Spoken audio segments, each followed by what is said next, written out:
வணக்கம். தினகரவி செய்திகள். நெல்லை மாவட்ட ஆட்சியரிடம் பாமக மாவட்ட இளைஞரணியைச் சேர்ந்த மாரியப்பன் என்பவர் அளித்த மனுவில் புதிதாக முளைத்துள்ள தனியார் கால் டாக்ஸிகளை கட்டுப்படுத்துமாறு மாவட்ட ஆட்சியரிடம் மனு கொடுத்தனர்.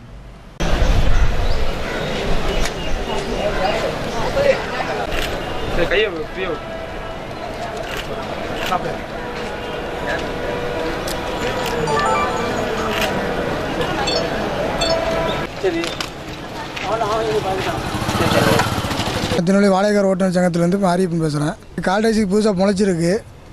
எங்கள் தொழில் வாடகைக்கார் ஓட்டிகிட்ருக்கேன். எங்கள் தொழில் மேலும் பாதிக்கு இது பன்னாட்டு முதலாளி மாதிரி பண்ணுற வேலை. இதனால் எங்கள் தொழில் ரொம்ப மோசமாகி நாங்கள் சூசைட் பண்ணக்கூடிய லெவலில் தள்ளப்பட்டிருக்கோம். 3 மாதம் ஆச்சு வண்டி ஓடி. யாரோ ஒரு ஆள் சம்பாதி பண்ணுறதுக்கு நாங்கள் பழிகாட முடியாதுல்ல. இங்கே டேக்ஸ் கட்டி இங்கே இன்சூரன்ஸ் போட்டு எல்லாம் பண்ணி நாங்கள் எதுக்கு சாகணும்?